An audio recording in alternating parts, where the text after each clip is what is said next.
welcome to another episode of On the Record. And today I'm so excited. We have iBokwe Khoza, also known as iBokwe, also known as Madlamini on BloodPsalms. Please, a round of applause. Thank you. Thank you for having me. Thank you for the intro. Yes. You are more than welcome. I'm so excited to have you here. It's been a long time coming. It has. And I've been watching the other episodes, by the way. Of course. Have you been liking them? Yeah. Yes, of course. Okay, fantastic. Let's get into it. So we are essentially halfway down the road on BloodPsalms, and I think it's been quite impactful. But I think one of the most important characters is Madlamini. And let's just delve into her.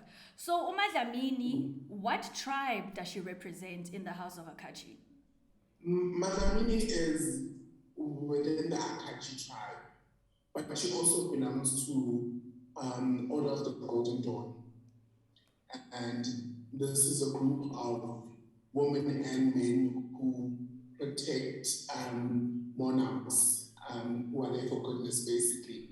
So they will put their lives on the line to make sure that certain people who should live, and they protect them, and they go through life just making sure that everything is fine and different. I guess on the bigger scope, on different kingdoms, if I may say so. So she's pretty much high up in the ranks. So just break that down for us, exactly her position and how important she is in BloodPsalms.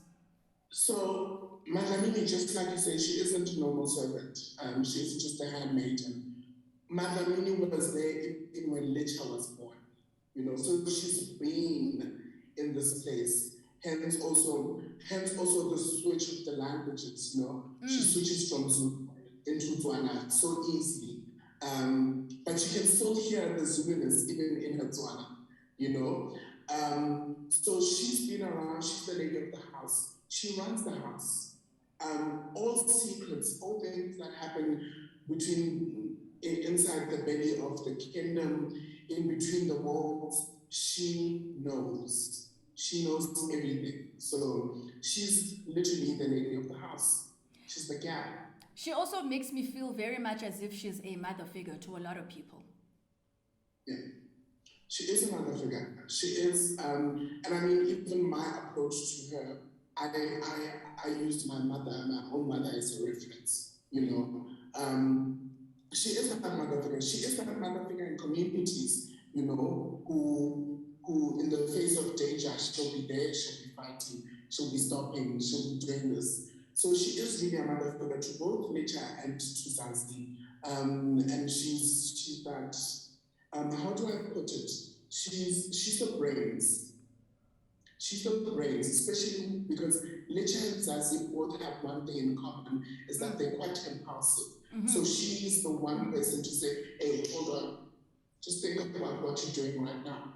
Just like all parents, they do that. So I think that's what she is, yeah. Zazi, newborn baby, she loses her mother, Ndia Zazi. You have to take care of this new infant, this incredible being that's come into the world. And then years have passed. And from episode 1 right through then to the rest of the episodes, it's been about 18 years plus minus. In your opinion, as Madlamini, what is the state of the kingdom like? Oh, total chaos.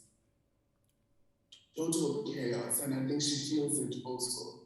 And she's there's an urgency also that's erupting from her. Besides Zazi, if you see her, everything, she's trying to put things into place because she's noticing things are about to really get out of hand, And already in episode 6, we are midpoint. We're midpoint.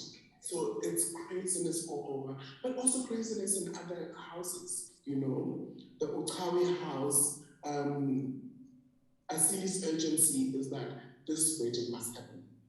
And her own daughter must really get pregnant. She's forcing her daughter into that.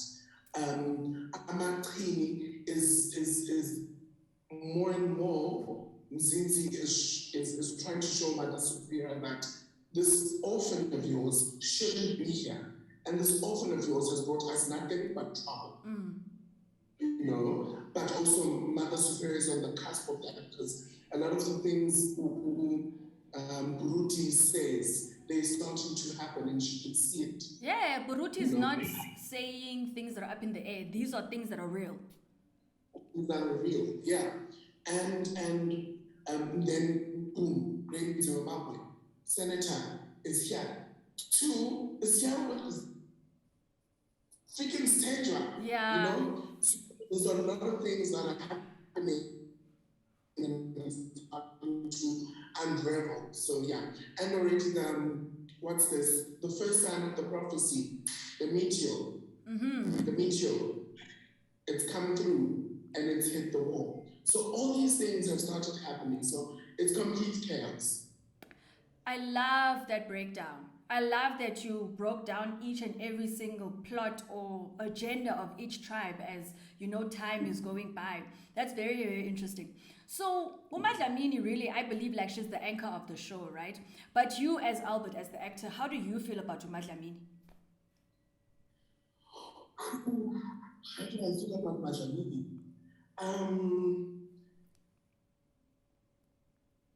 I wasn't prepared for this question. How do I feel about Madlamini? She's exactly that. She's the anchor. She's the anchor. And I worry about her because part of Madlamini is actually who I am. Because then who's there for her? You know? So a lot has happened and I feel like she's all alone.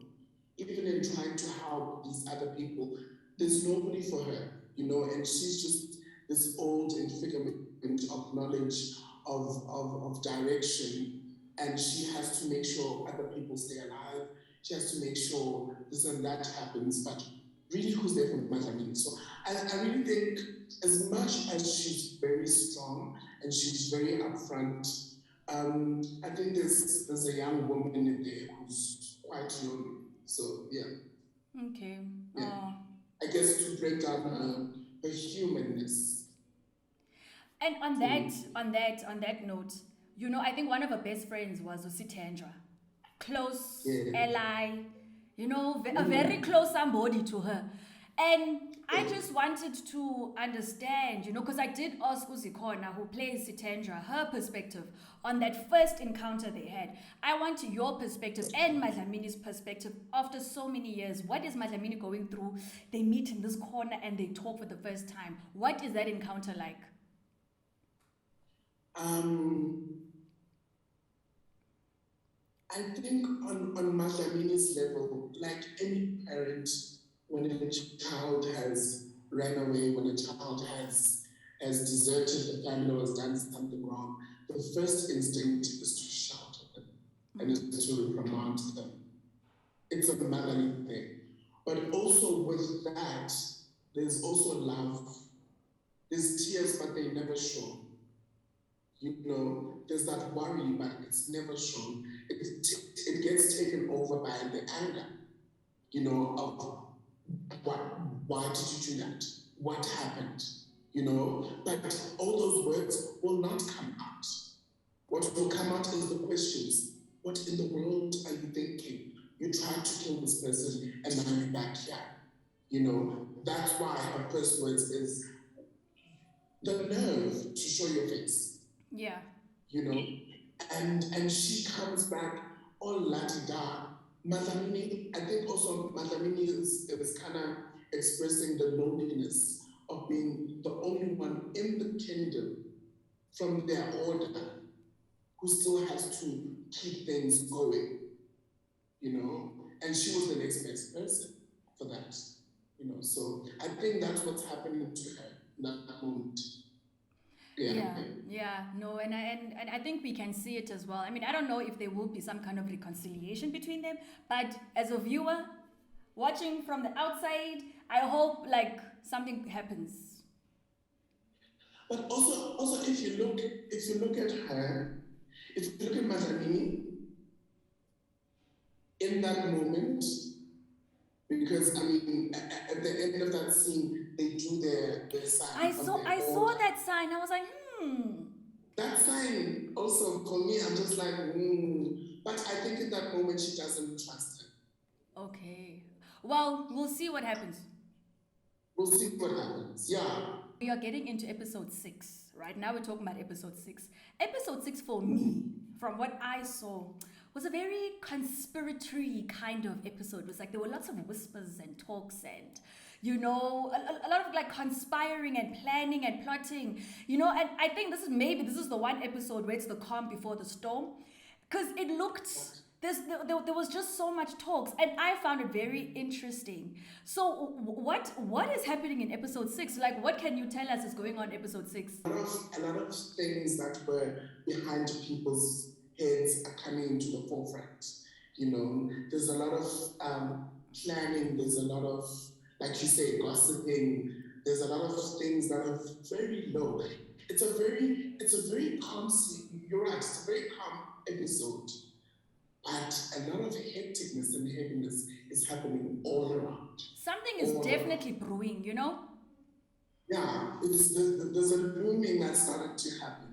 And I think it's interesting.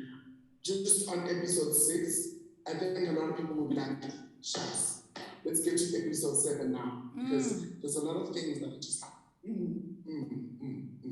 So yeah. Okay. All right. Yeah. Now, it's not lost on me that massive hole that is in that rock in the ocean, right, is now what we know in today's time as hole in the wall. Personally, I thought that was such a brilliant move by the director to have to input hole in the wall in that way, and for him to have thought of, okay, how did this come to be? And in his mind, that's how it was. So I thought that was real cool. I really enjoyed that part. Now, but the people of the land, what are they saying about this burning fire? This fire is not going anywhere. It's different colors. Like, what are they saying? What are they saying since the meteor came and now there's this fire that's in the middle of water and a rock? So I think it takes us back to even what Jamu, the director, always says. On one level is what we have all around us, you know, all these prolific sites we have in the country. Some of them you really wonder how they came up about. Yes. You know, this is now talking into your life. And I think, like you said, the most interesting way to use hole in the wall. It's the most amazing way. Yeah. People in the land, I think a lot of people are having their own little things. But because at the moment we're noticing that things are about to either go way down or skyrocket up, it means different things to different people. For people like Asili, for people like Lecha, for people like Madlamini, they know this is the first sign of the prophecy. You know, even what's her face? Asili says it and says, Lecha, what more do you want to see? You know, the first sign of the prophecy is that Litola Hutuka, the burning eye. You know, which is the same thing Mzansi even said, Amadanga only Paula something. Now I've forgotten her words. Paula went to. So different people are having different experiences with this whole. So that's why even in episode 6, we introduced 2 new people like Ahadi. You know, who goes on a Renaissance mission commissioned by Asili to go see what's happening in the crash site. So, I mean, it's something. I think the whole means something different to the Khulua people. Yeah. For example, you know, it means something else, but now we'll see. I think we'll see in the other episodes what it means for them. But for these people in the Akachi land, I mean, even a person like Zazi is not even aware of what's happening. You know, she's got her own little things because she's in a love bubble and Toka's just took her away. So it means different things to different people, but people who know that this is the first sign of the prophecy. Okay, that's great. Yeah. As you had mentioned, right, there's introductions of new characters. I think the most Yeah. notable ones are the circus. Well, I call them the circus people. You'll have a proper definition. Who are they? What did they come to do? Maybe they've come to join the wedding party, but just delve further as to who they are. We're not sure what the circus troupe is coming to do. Are they just there for fun? Like Umna says to Burundi that we're taking merriment to the wedding of the king, you know? Yes. But we don't know as yet. We don't know as yet. And I think also how Umna enters and prays before she enters the citadel. Yeah. Because she prays at the sign to Hega.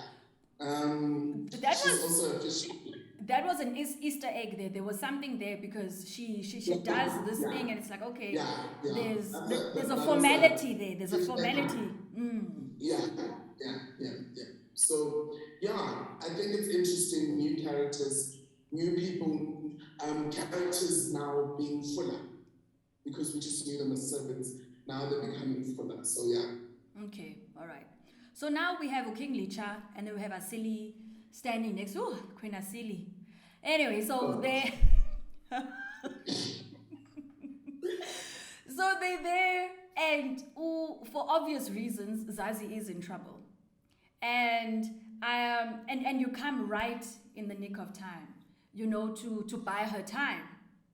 And what is the it's not the debate, or what do you propose to King Licha to make her, you know, just to buy her time? She comes in like that mother figure to actually say there's these other things you need to look out for, because as a king they'll make you look weak, and as a king people will start questioning you as a king. Yeah. What will happen if Zazi's not there at your wedding? It will be the most weirdest thing. But also she reminds him that the zodiac is incomplete if Zazi doesn't do the dance. Which, in her saying that, it will propel the thing of your wedding will not happen, basically. Okay. You'll get married, but it won't last. That's what she's trying to do.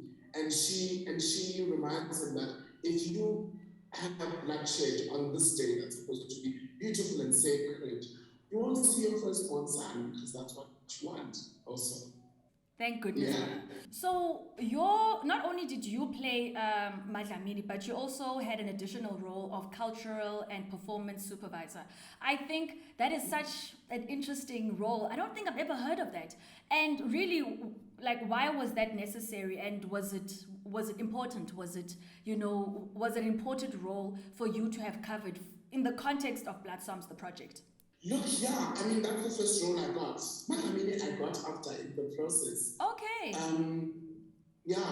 I think also, look, this is how I approached BloodPsalms in its entirety, but also with the role of being performance coach and cultural advisor, was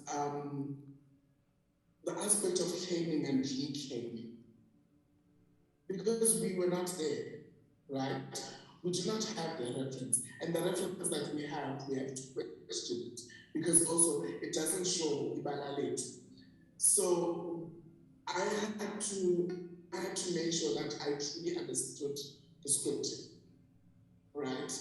I feel like my job was done already from the script, from what General has written. I feel like everything was there for me.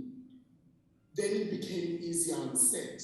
On set, I was just playing. On set, I was just flexing these other talents that I have. And I think also the beauty in that, BloodPsalms is the one project where I could use all my talents as an artist. Yes. So for me, it was there. But also having Jamil's guidance along the way was incredible. It's all I needed. But it became easier. I remember we shot a scene where I was acting in the scene, and while acting, I have to look at what other people are doing, like the background actors. And then as soon as Jamil says cut, I get my note, and then I understand my note and I have to rush off and get other people's notes, and fix this and that and fix this and that. Also a learning curve, because then that says I can be, in future, I can be a director who is in his own work but can also like tap out. So it was also training for me. It was necessary because the world needed that. We had to build the world. We had to build the psyche and the mentality of the world. So yeah. That's incredible. That is so incredible. And I mean, obviously, it was effective because there was some behind the scenes clips that I saw. And you were Madlamini and you also were cultural advisor. I was like, wow, it actually worked. It worked hand in hand. So yeah, so no, it was brilliant. I think it's so important that we just quickly touch on the fact that your role is a female role. And you murdered it, you massacred it. Well freaking done. Was it challenging? Was it easy for you? Was it natural? How was it playing Madlamini? It was difficult. It was difficult also because of doing the other roles. I had to now work. So it was weird. I had to learn all of my lines. I had to learn all of my scenes. So that by the time I get to shoot my scenes, I'm playing.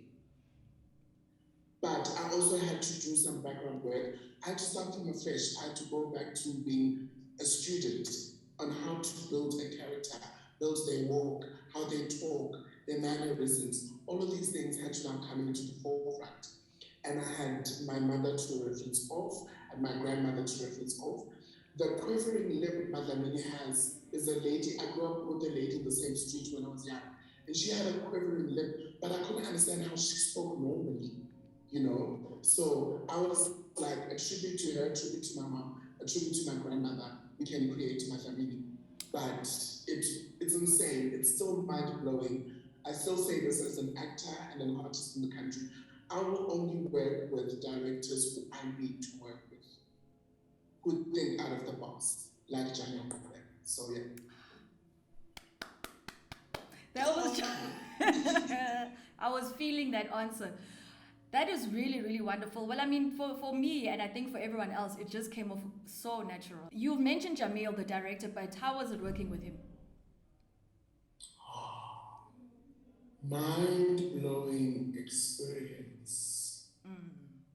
Like I still have moments where I just sit and I think back and I'm like, really guys.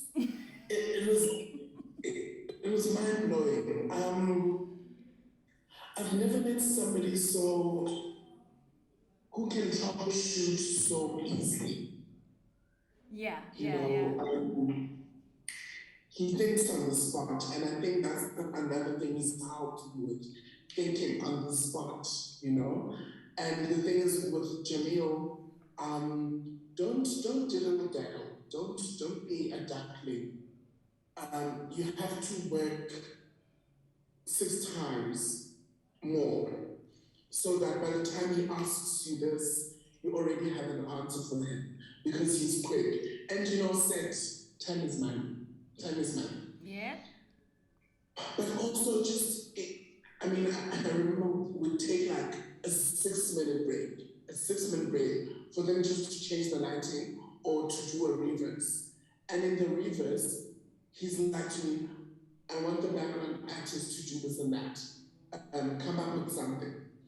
And then I have to come up with the song, for example, with the Khuluas. I have to come up with the song, and I'm like, okay, and then what will they be doing? And then in that 6 minutes, I have to go teach these people who are sitting in a warm place. I have to bring them out into the cold because we're shooting at like 3 a.m. Sure. They're fatigued, they're cold, and I have to teach them a song, and I have to teach them a dance, and then come back in 3 minutes to shoot this, you know. But then sometimes in that 3 minutes that's left, then he comes back to me and he's like, oh, hold on, scrap that. I want this now. And now I have to start again. Yeah. Yeah. So he taught me that. But most importantly, he taught me how to show up. There were moments when it was a long shoot. There were moments when I was tired and I was like, I can't, I need a break, I need a day off, I need this. But he was there every day. He was there every day, up in spirits. He just, the concept of showing up, it will happen. That belief of it will happen. Satana, it will happen. That's what I learned from him. Really, I think an experience I will hold dear to me, no matter what happens in life. Even if I end up in Hollywood, I'm not gonna cry. I'm not gonna cry. Hold it together. Hold it together. I'm not gonna cry. I'll hold it dear to me, honestly. Also because there's a quote by Lady Gaga that people started making fun of when she was like, there can be 100 people in a room and 99 don't believe you, and it takes one. That was Jamil Kubeka coming to see my work a year or two prior to us shooting BloodPsalms. That was it. That was it. So yeah, he's an incredible person. Yeah. Okay. Yeah. Okay. I felt that. Oh, Nthabiseng, God, why? Yeah. It's true emotions, iBokwe, and let it flow if it has to. I mean that's the true human experience, and we appreciate that.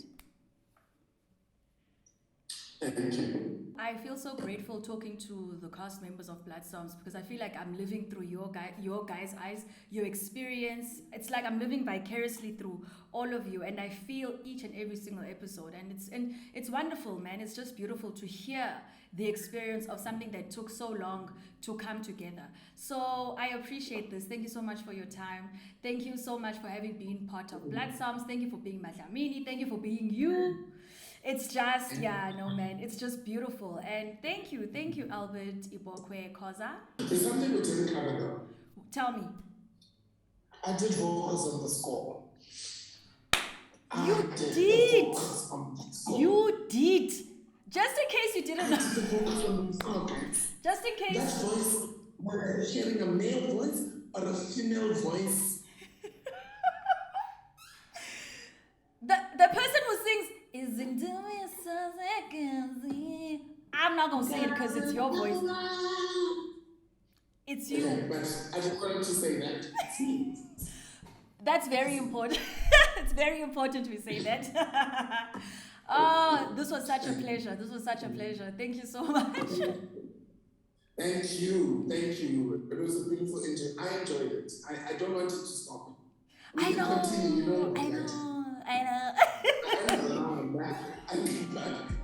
Next time. So that was Albert iBokwe Khoza, who plays Madlamini on BloodPsalms and was the cultural and performance supervisor, and he worked on the score, just in case you didn't know.